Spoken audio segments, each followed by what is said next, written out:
Olá pessoal, no vídeo de hoje então, como prometido, nós vamos dar prosseguimento ao estudo de vetores no espaço. Nós na última aula falamos um pouquinho sobre tratamento geométrico.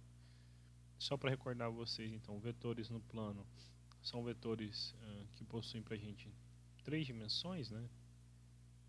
Comprimento, altura e largura, ou se a gente pensar formalmente aqui, o eixo x das abscissas, y das ordenadas e z das cotas, tá bom? Nós vimos como lidar com esses vetores, recordando lá, se a gente pegar um vetor no plano, um vetor no espaço, perdão, ele tem três coordenadas, então a gente pode imaginar algo do tipo, ele tem uma abscissa, uma ordenada e uma cota, x, y e z, ok? Então, nós identificamos o espaço, né, o espaço euclidiano, denotamos pelo símbolo R3, então o conjunto de pontos de vetores do espaço que tenham três coordenadas, x, y e z, estes, por sua vez, números reais, tá bom? Então, agora o objetivo é tratar esses vetores do ponto de vista algébrico e estabelecer algumas operações com eles, como que a gente vamos somar vetores, como que nós vamos multiplicar por escalares, quando que vetores serão iguais, como que a gente pode definir um vetor que é dado por dois pontos. Então, se eu pego um ponto P e um ponto Q, sei lá, então qual o vetor definido por P e Q, tá bom? Lembrando aqui, vou pôr de amarelinho para ficar bonito, o vetor para a gente é o vetor OP, né? Ok? Esse é o vetorzinho. E etc, né? Quando que vetores são paralelos, o módulo de um vetor, coisas do tipo, tá bom? É bem análogo ao que a gente falou para vetores no plano, só que não custa deixar isso explícito quando a gente vai apresentar num primeiro curso, tá bom? Então vamos começar com igualdade. Igualdade. Quando dois vetores do espaço são iguais? Então, nós vamos partir do seguinte, eu tenho um vetor V com coordenadas x1, y1 e v1.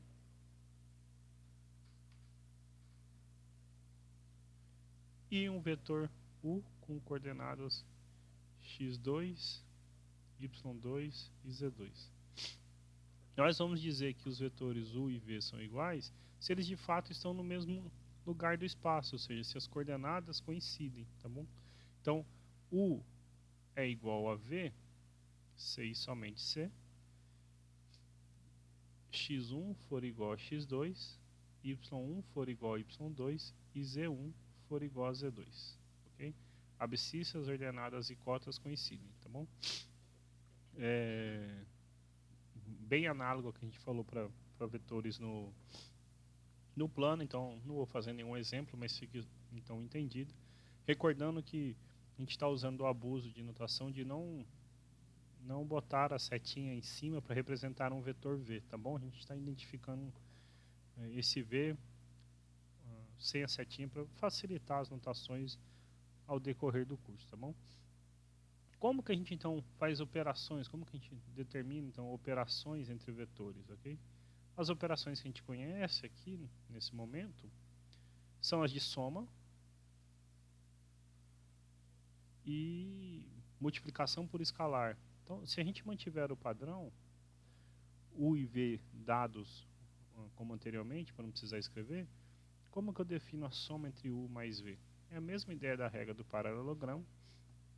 Basta então que a gente some as coordenadas. Então a gente ficou com x1 mais x2 ou x2 mais x1. É irrelevante porque a soma é comutativa. y1 mais y2, z1 mais z2. Aqui a gente tem que lembrar então o que a gente precisa fazer para determinar a soma é simplesmente somar as coordenadas correspondentes, tá bom? A multiplicação por um escalar, lembrando que a gente está trabalhando com escalar para a gente é o corpo dos números reais, ou seja, quando fala multiplicação por escalar é multiplicar por um número real.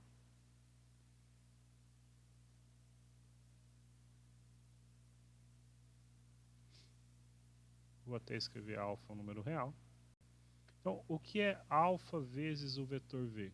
É simplesmente multiplicar cada coordenada de v por este número alfa.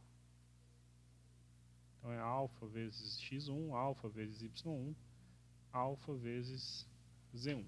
Ok? Muito simples. Pode ver que é análogo ao que a gente falou lá para vetores no plano. Como que a gente determina, né, um vetor que é definido por dois pontos? Então, vou colocar só assim. Vetor definido por dois pontos.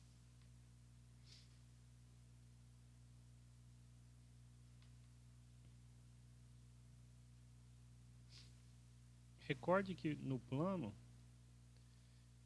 era só fazer a diferença entre eles, certo? Lembra lá, pensa assim, se nós tivéssemos um ponto A e um ponto B, eu quero, né, então um vetor definido pelos pontos A e B.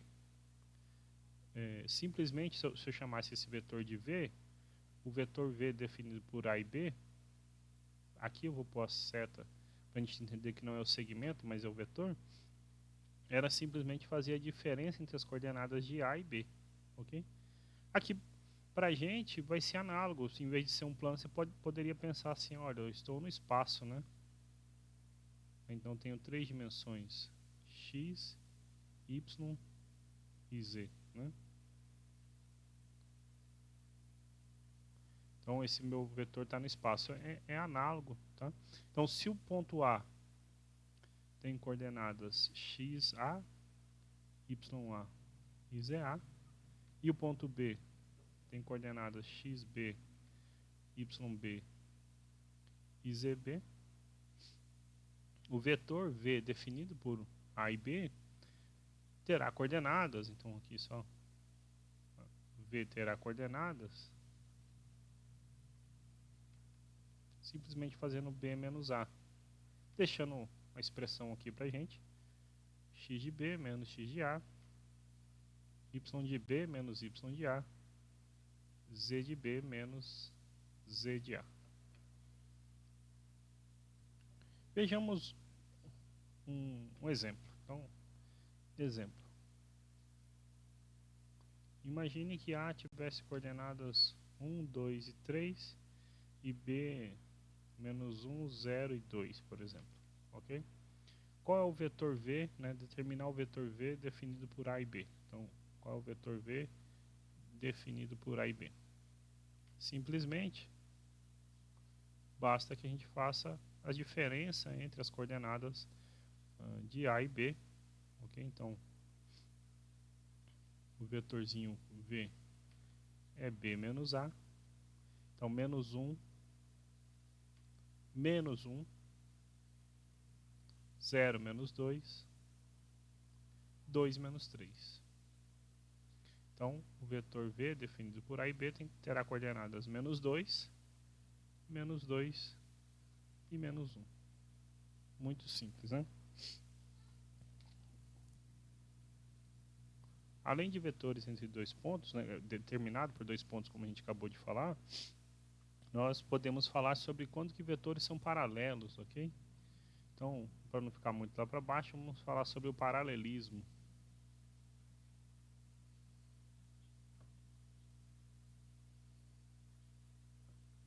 entre vetores. Então, no plano, recorde que a gente tinha definido que dois vetores eram paralelos se existisse um escalar alfa, tal que um fosse múltiplo, né, desse escalar do outro. Aqui é análogo, então se nós tivermos um vetor U de coordenadas x1, y1 e z1 e um vetor V de x2, y2 e z2, então nós vamos dizer que U é paralelo a V, e o símbolo para isso são essas duas barrinhas, então U é paralelo a V, C e somente C, existe um escalar alfa em R, tal que U seja alfa vezes V, ou V seja 1 sobre alfa vezes U, ok? este escalar um número real para a gente, tá bom? Isso significa o seguinte, que, então, dizer que U é alfa vezes V, significa dizer o seguinte, que x1, y1, z1, que é U, alfa V, então é alfa x2, alfa y2, alfa z2.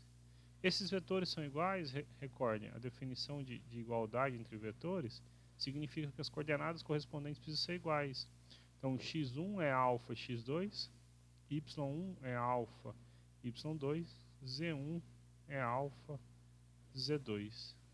Mas isso é o mesmo então que dizer, como o alfa não muda, que alfa é a divisão entre x1 e x2, que por sua vez também é entre y1 e y2, e entre z1 e z2, aqui tomando o devido cuidado, né? Para a gente dividir, não podemos dividir por zero, tá bom? Então, deixem essa observação aí. Por fim, a gente pode falar sobre o módulo de um vetor, tá bom? O que é o módulo? O módulo, é assim como para o plano, é a distância desse vetor até a origem, tá bom? Módulo de um vetor. E aqui a gente usa o teorema de Pitágoras e consegue provar que se um vetor V, então tem coordenadas x, y e z, o seu módulo é representado por V entre barras, ok?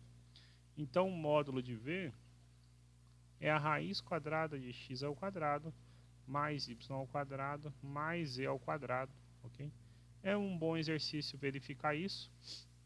É a demonstração análoga que é feita para vetores no plano, é simplesmente usar o teorema de Pitágoras, aí você vai usar duas vezes com uma certa precauçãozinha e consegue então deduzir essa fórmula, tá bom?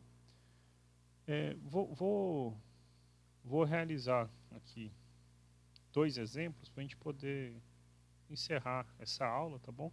Eu recomendo fortemente a leitura desse trecho no livro didático. A gente está usando o professor Paulo Interli para poder complementar o seu estudo, tá bom? Então, exemplos, vou pôr aqui de amarelo.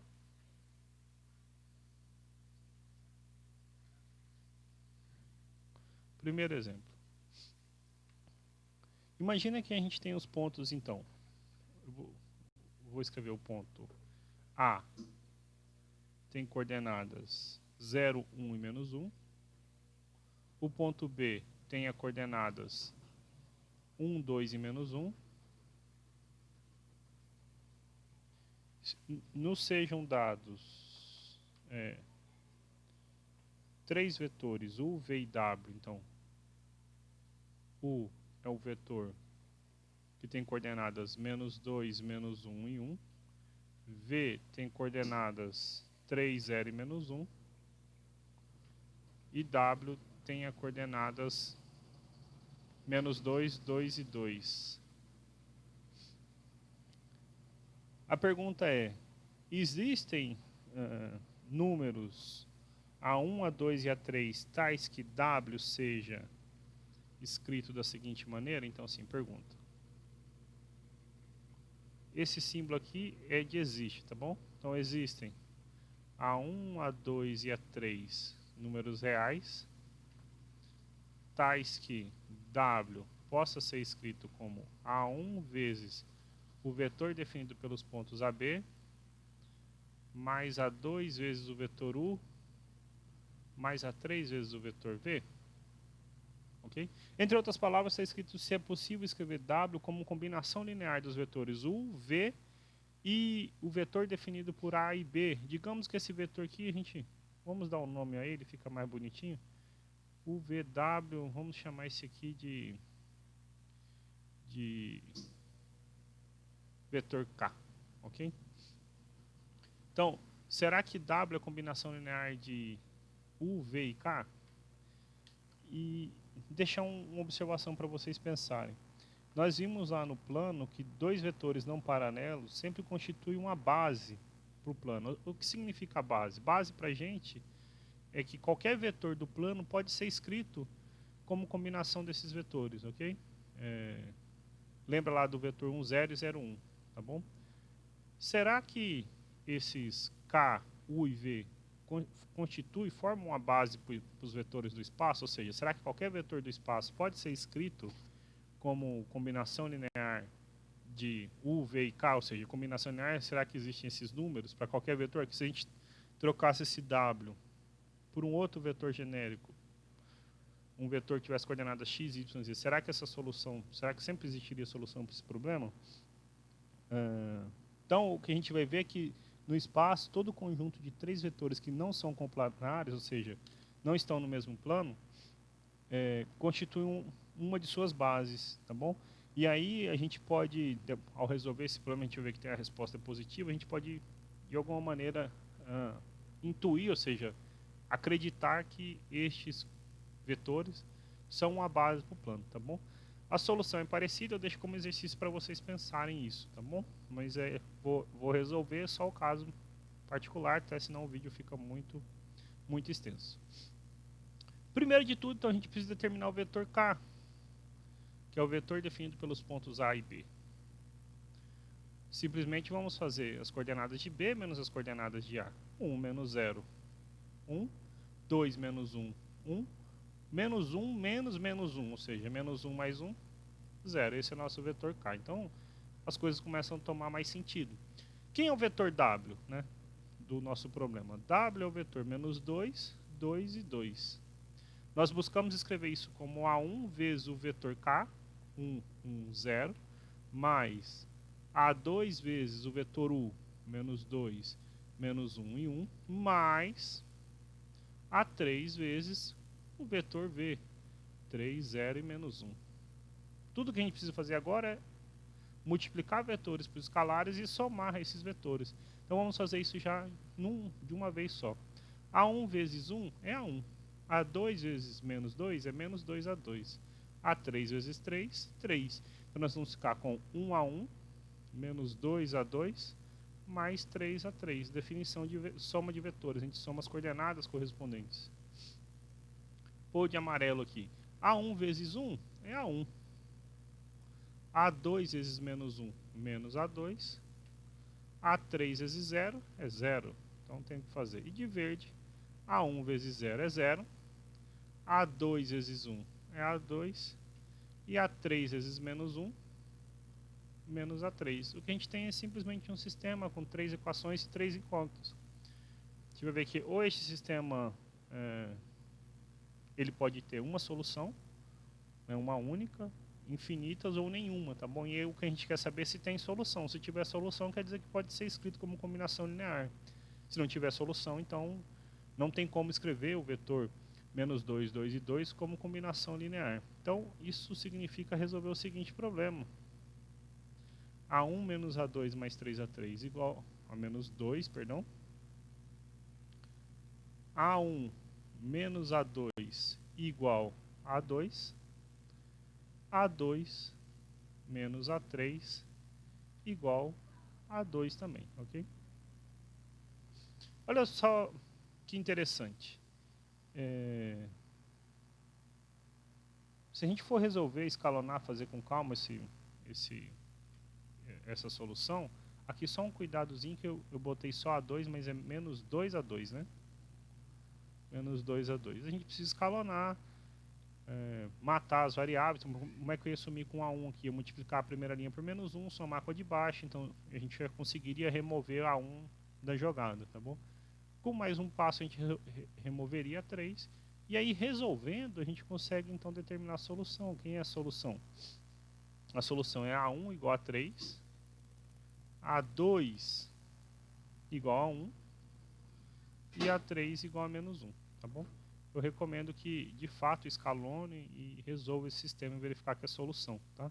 Ser solução significa ser solução das três equações simultaneamente. Bom, então, nosso sistema é possível determinado, possui uma única solução. Então, a resposta é sim. É possível escrever W como combinação desses vetores? Sim. E qual é essa combinação? A combinação é única e dada por essa expressão. Então, para poder finalizar o exercício, o que a gente disse é que W se escreve como 3 vezes o vetor K mais uma vez o vetor U menos uma vez o vetor V. Ok? Essa é a nossa solução. Mais um último exemplo para a gente poder encerrar esse vídeo de hoje para vocês. Então, exemplo, chamei de exemplo 1 de amarelo, vou chamar de exemplo 2 aqui. O exemplo 2 é o seguinte, então, sabendo que o ponto P, então ponto P, menos 3, M e N, pertence à reta que passa pelos pontos. Então, P pertence à reta, digamos, vou chamar essa reta de R, que passa pelos pontos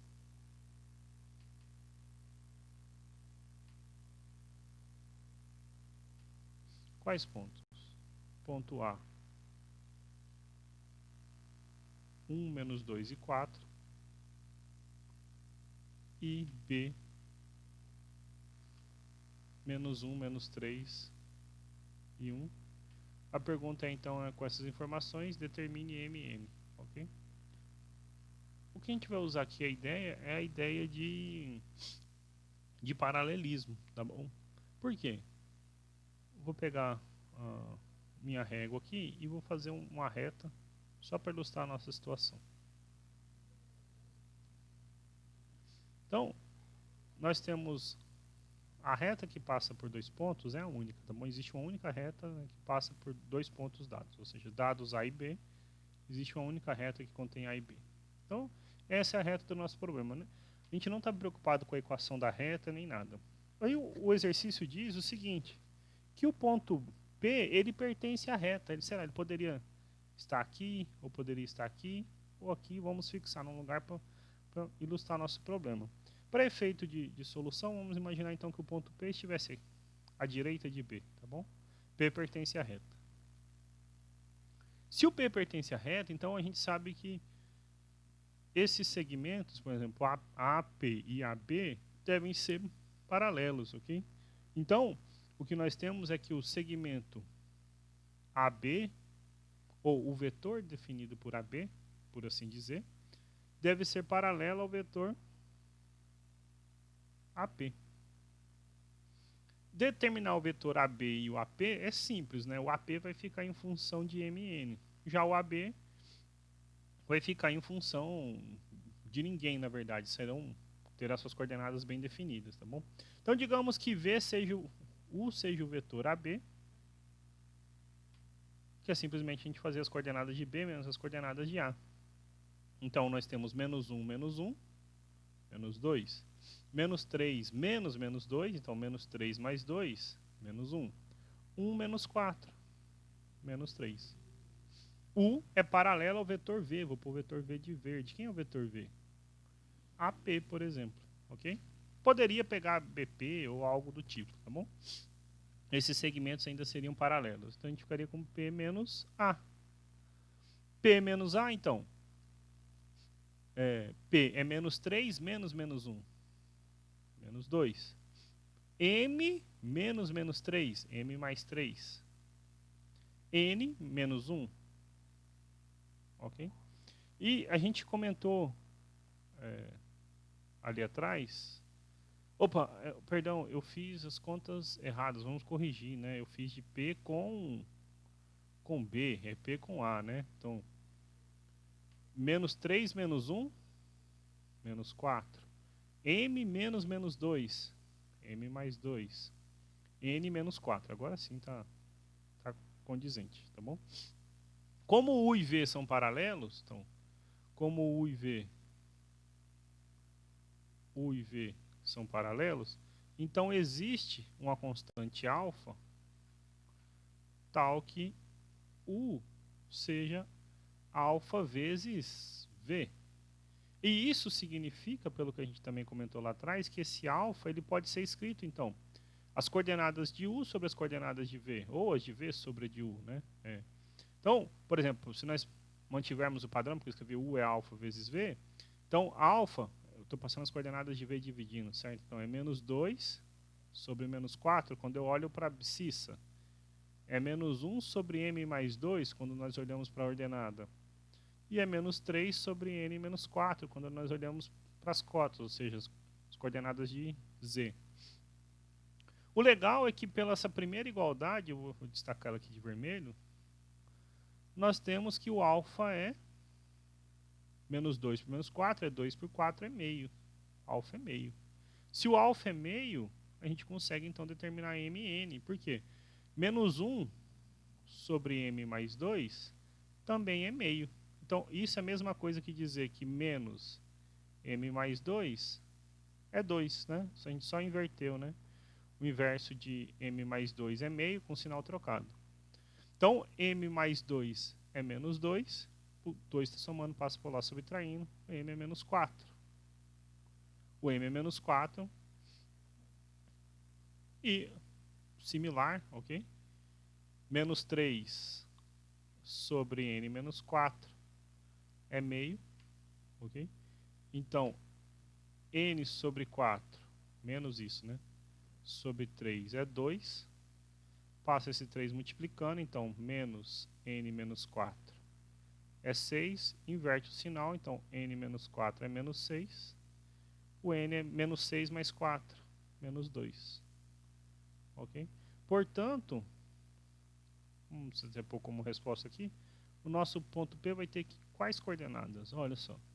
Então, P tinha coordenadas menos 3, m e n. Então, menos 3, m menos 4, n menos 2. Ok?